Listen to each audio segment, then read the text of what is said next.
दो सहाबा की दोस्ती तुम्हारे सामने रखता हूं। दोस्त भी कैसे थे? साद इब्ने अबी वक्कास, अब्दुल्ला बिन जहश, जिनको कहते हैं ना हमारे यहां बहुत करीबी जिगरी दोस्त है, यानी उठना बैठना साथ में, खाना पीना साथ में, बाजार जाना साथ में, एक तरह के कपड़े पहनना। साद बिन अबी वक्कास, अब्दुल्ला बिन जहश, दोनों की गहरी दोस्ती थी, बड़ी यारी थी। उहद के मैदान में जाने से पहले रात को ये दोनों सहाबी बैठ गए, मुसल्ला बिछाते, कहते कल तो रसूलुल्लाह के साथ जाना है। 700 सहाबा है, 3000 काफिर है, हुजूर पाक के मदीने पर हमला हो रहे हैं। दोनों दोस्त क्या कह रहे हैं, क्या मशवरे चल रहे हैं, सुनो। दोनों कहते हैं, हजरत साद कहते हैं मैं दुआ करूंगा तू आमीन कह। अब्दुल्ला बिन जहश कहते हैं ठीक है मैं भी दुआ करूंगा तू भी आमीन कह। दोनों मुसल्ला बिछाकर बैठ गए। दुआ क्या करते हैं सुनो। साद इब्ने अबी वक्कास हाथ उठाते हैं, या रब्बल आलमीन, कल सुबह जब रसूलुल्लाह के साथ हमारा जाना होगा, सफों में हम आगे बढ़ेंगे तेरे नबी के नाम की इज्जत की हिफाजत के लिए। मौला करीम मेरे सामने दुश्मनों का जो सबसे बड़ा पहलवान हो उससे मेरा मुकाबला करा दे। दुआ क्या कर रहे हैं, जो सबसे बड़ा पहलवान हो मौला उससे मेरा मुकाबला करा। क्यों? साद इब्ने अबी वक्कास की दुआ है। उधर अब्दुल्ला बिन जहश कह रहे आमीन आमीन। साद इब्ने अबी वक्कास कहते मौला जब बड़े दुश्मन से मेरा मुकाबला हो, कभी मैं उसको सामने से मारूं, कभी दाएं से मारूं, कभी बाएं से मारूं, कभी फिर उसको गिराकर उसके सीने पर परचम इस्लाम लहराऊं, फिर कहूं लब्बैक या रसूल अल्लाह, फिर कहूं रसूलुल्लाह की इज्जत बुलंद है। यह दुआ है, दुआ रात के वक्त। और कल मैदान जंग में जाना है, जान हथेली पर लेकर। दुआ, अरे ख्वाहिश भी कैसी, अरे कोई और जंग में गए भी ना सिपाही तो छुप छुप करके जान बचाते हैं कि दुश्मनों के वार ना आए। और ये साद इब्ने अबी वक्कास कहते हैं जो सबसे बड़ा दुश्मन पहलवान हो मेरा उससे मुकाबला हो। दुआ पर आमीन कहा अब्दुल्ला बिन जहश ने। करीबी दोस्त थे, जिगरी यार थे। उसके बाद जब दुआ खत्म हुई कहा अब्दुल्ला बिन जहश अब मेरी दुआ हो, तुम आमीन कहो। ये दुआ के लिए हाथ उठाते हैं।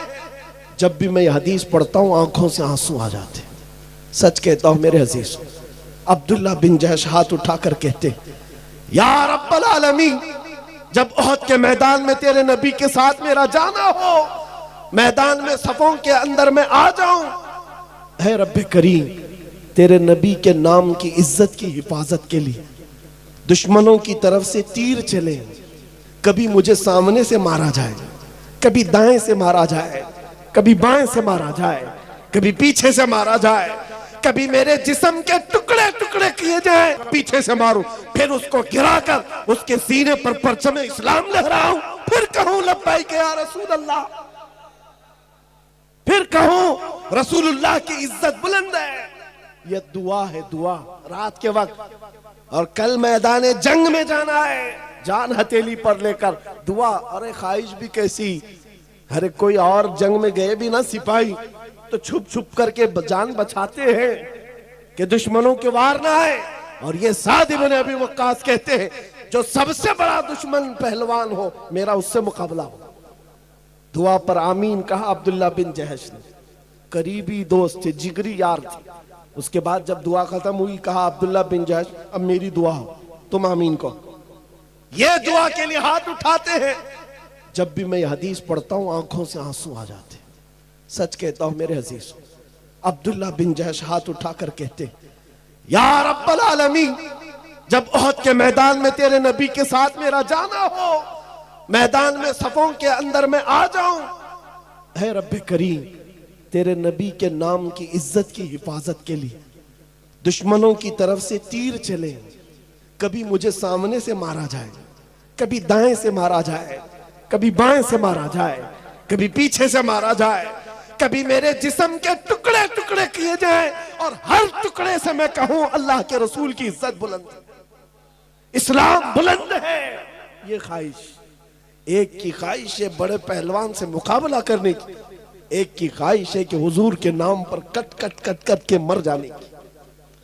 दोनों ने आमीन कहा। उसके बाद सुबह हुई, सफों में गए। जानते हो मेरे अजीजों, ये सहाबा ऐसे थे, रसूल करीम सल्लल्लाहु अलैहि वसल्लम के चहेते सहाबा हैं।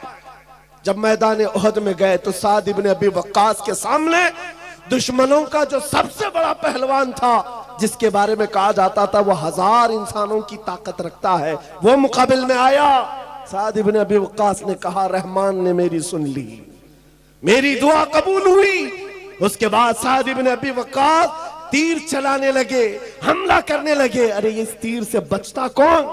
ये साद इब्न अबी वक्कास के वो तीर है, जब ये तीर चलाते, कसम रब्बे जुल जलाल की मेरे अजीजों, ये मकाम, ये मर्तबा किसी को नहीं मिला जो साद इब्न अबी वक्कास को मिला। मेरे आका पीछे खड़े होते और यूं कहते, इर्मी या साद बि अबी अंत व उम्मी, ऐ साद तीर चला, मेरे माँ बाप तुझ पर कुर्बान। हुजूर कह रहे, सारी दुनिया ये कहती है अल्लाह के रसूल मेरे माँ बाप आप पर कुर्बान, और रसूलुल्लाह कहते साद तीर चला, मेरे माँ बाप तुझ पर कुर्बान। ये एक ही सहाबी है, तन्हा, इर्मी या साद, ऐसा तीर चला थे। और हकीकत में वैसे ही हुआ जैसे उनकी मर्जी थी। बुखारी शरीफ की हदीस है, लौ अक़समू अलल्लाहि लअबर्रा, अल्लाह के कुछ बंदे ऐसे हैं कि अगर वो कसम दे दे अल्लाह को, अल्लाह उनकी कसम पूरी करता है। ये वही सहाबा थे। ख्वाहिश तो एक रात पहले किया था, रब ने वैसे ही दुश्मन भेजा। अब साद इब्न अबी वक्कास ने मारना शुरू किया, कभी दाएं से, कभी बाएं से, कभी सामने से, कभी पीछे से। वो तन्हा पहलवान को इतना चकनाचूर कर चुके थे, वो जख्मों से निढाल होकर गिर पड़ा, उसके सीने पर चढ़ करके परचम इस्लाम लहराया, पुकारा, फिर लब्बैक या रसूल अल्लाह। ऐ नौजवानों, इस वक्त तो कहना बनता है लब्बैक या रसूल अल्लाह।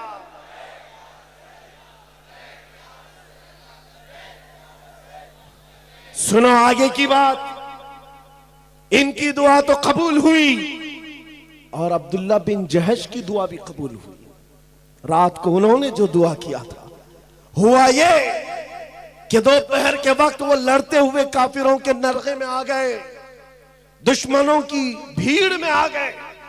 दुश्मनों ने अब्दुल्ला बिन जहश को दाएं से मारा, बाएं से मारा, सामने से मारा, पीछे से मारा, इतना मारा, उसके बाद गिराकर उनके जिस्म की 80 बोटियां की, 80 टुकड़े किए थे। ये वो अब्दुल्ला बिन जहश है जिनके जिस्म के टुकड़ों को रस्सियों में पिरोकर काफिरों ने हार बनाकर पहना था, हार बना लिया था। अब्दुल्ला बिन जहश। मेरे अजीजों, अब जो बात कहनी है वो खुलासा कलाम, तकरीर का मेरे माहसल है, लुब्बे लुबाब है। जंग के खत्म के बाद जिसका बहुत करीबी यार दुनिया से गया, उस पर क्या बीतती है। जिसका जिगरी यार चला गया, साद इब्न अबी वक्कास निकलते हैं मैदान में ढूंढते हुए, मेरा अब्दुल्ला बिन जहश कहाँ है। जिगरी यार था, जिसके साथ उठना बैठना मेरा, रोज की हमारी गुफ्तगू उसके साथ।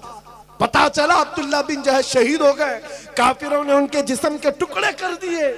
अब्दुल्ला बिन जहश की लाश को देखने के लिए साद इब्न अबी वक्कास आते हैं। आकर देखा तो टुकड़े बिखरे हुए थे, उनके जिस्म के टुकड़ों को उठाया, अभी जान बाकी है, जैसे गोश्त भड़क रहा हो और गोश्त से आवाज आती हो, रसूलुल्लाह की इज्जत सलामत है, अल्लाह के रसूल की इज्जत बुलंद है। साद इब्न अबी वक्कास ने जो जुमला कहा वही मेरी तकरीर का हासिल है। आपने उनके जिस्म के टुकड़ों को जमीन पर रखा और कहा, ऐ अब्दुल्ला, कल की रात मैंने भी दुआ की थी, तूने भी दुआ की थी, अल्लाह ने दोनों की दुआ कबूल की, लेकिन कसम रब्बे जुल जलाल की, मेरी दुआ से तेरी दुआ कई दर्जा अफजल है, इसलिए कि दुश्मनों को मारने का मजा और है, नबी की मोहब्बत में मर जाने का मजा और है, मर जाने का मजा और है। जिंदगी ये नहीं किसी की, किसी के लिए जिंदगी है नबी की, और ना समझ मरते हैं जिंदगी के लिए, जीना मरना है सब कुछ नबी के लिए। ऐ सुन्नियों, आज मैं तुमसे पूछना चाहता हूँ, जिंदगियां जो रब ने तुम्हें दी हैं, नबी को छोड़कर कब तक भागोगे? कहां तक अपनी ख्वाहिशात की पैरवी करोगे? आज तुम्हारे हाथों में ताश के पत्ते, शराब की बोतलें, आज तुम्हारे मोहल्लों को बदनाम कर रखा गया है। कोई भी नशा पूछे तो उसे मुसलमानों का मोहल्ला बताया जाता है। ये कैसी किस्म की बेहयाइयां हमारे मोहल्लों में आ गई? मुझे बताओ, उन सहाबा के सामने कल कयामत के दिन तुम्हें खड़ा होना होगा जिनके जिस्म के 80 टुकड़े हो गए। उस वक्त तुम क्या मुंह दिखाओगे? एक साद इब्ने रबी है सहाबी, जिनको 12 नेज़े लगे थे, पेट फट गया था, अंतड़ियां बाहर आ गई थी, जान अभी बाकी थी। जो सहाबी करीब आए उनसे क्या कहते हैं? साद इब्ने रबी, साद इब्ने रबी कहते हैं, ऐ मेरे दोस्त, जाओ अल्लाह के रसूल को सलाम कह देना, मैं जिंदा रह करके आपकी इज्जत की हिफाजत का हक अदा नहीं कर सका। 12 नेज़े लगे हो, पेट फट गया हो, फिर कहते हैं मैंने हक अदा नहीं किया, हक अदा नहीं किया। हम तो बिरयानियां खाकर, गोश्त मुर्गे खाकर अभी भी ये सोचते हैं कि नारे लगाकर हक अदा कर दिया। जिन्होंने जानें दे दी, पेट फट गया, औलादें फना कर दी, फिर कहते थे जान दी हुई उसी की थी, हक तो यह है कि हक अदा ना हुआ। ऐ सुन्नियों, आज बेदारी का दिन है, आज बेदारी का दिन है। जैसे अभी आपको जामी मियां ने एक अहद लिया था दाढ़ियां रखने के लिए, बोलने की जरूरत थी, तुम्हें बोलने की जरूरत थी। शर्म किस बात की? अरे दूसरों को देखो चोटी रखने में शर्म नहीं आती, तुम्हें दाढ़ी रखने में क्यों शर्म आए? लोगों को हिजड़ा बनने में शर्म नहीं आती आज, और आपको हुजूर की सुन्नतों पर चलने का किस बात का डर है? अगर गुलाम हो तो खुलकर गुलामी करो, हुजूर से अगर मोहब्बत है, मोहब्बत का खुलकर इजहार करो। जहां जाओगे हर जगह मोहम्मद अरबी सल्लल्लाहु अलैहि वसल्लम का दीवाना हो। लोग तुम्हें पहचानने के लिए न कहे बता नाम क्या है तेरा, न पता चले बाप का नाम क्या है, न पता चले दादा का नाम क्या है। नहीं मेरे अजीजों, मुझे पहचानने के लिए लोगों को मेरे बाप मेरे दादा का नाम पूछने की जरूरत ना है। मैं चलता फिरता ऐसा नजर आओ, देख कर कहे इसके बदन से मदीने की खुशबू आती है, गुलामी मुस्तफा के आसार नजर आते हैं। आज बदलो अपनी जिंदगी को। इन बच्चियों के अंदर, बच्चों के अंदर वो माहौल। नौजवानों, तुम आम जिंदगी नहीं गुजार रहे, तुम्हारी जिंदगी इतनी कीमती है कि ये जो छोटे छोटे 6 साल 7 साल 8 साल के बच्चे, ये तुम्हारी हर अदा को देखते। तुम बाइक उड़ाते हो, ये अभी 7 साल का है, इसके दिल में अभी से अरमान मचलते मैं भी उड़ाऊंगा। तुमने ये ट्रांसफर किया है, तुम नशा करते हो, अपनी नस्ल में मुंतकिल करते हो। याद रखो, आने वाली नस्लों को तबाह करने का तुम्हारे हाथ में ठेका है, और अगर तुम संवर गए तो आने वाली नस्लें मुजाहिदीन की पैदा होंगी, मुजाहिदीन की पैदा होंगी। सलाहुद्दीन आसमान से नहीं उतरता, जमीन से नहीं आता, हमारे मुआशरे से निकलता है। वो कब निकलता है? जब हर जवान ये कह जाए मैं सो जाऊं या मुस्तफा कहते कहते, खुले आंख सल्ले आला कहते कहते। हर घर का ये निजाम हो, गाने बाजे बंद करो, दिन की इब्तिदा हुजूर पर दुरूद पढ़ते हो, रात को सोने के वक्त मेरे मुस्तफा को याद करके सोए। और मेरे अजीज अभी कह रहे थे ना, जामी मियां साहब एयरपोर्ट में से ही इनसे मुलाकात हुई थी। वो तन्हा भी जाते हैं, कभी अकेले भी जाते हैं। हालात बड़े खराब हैं, हमें पता है हालात बड़े खराब हैं, लेकिन घर से मैं अमामा शरीफ सारी चीजें लेके निकलता हूँ, सिर्फ इसी बात के साथ, इसी बात के साथ। ये मेरा कोई बड़ा कमाल नहीं है, बल्कि तमन्ना बता रहा हूँ। हालात जैसे भी खराब हो, हुजूर की मोहब्बत साथ लेकर चलते हैं, दुरूद पढ़ते हुए, इस आज़म के साथ जहां मौत आनी है आएगी। जिस जगह भी सोना होगा, अमामा साथ है, हुजूर की सुन्नत के साथ जाए।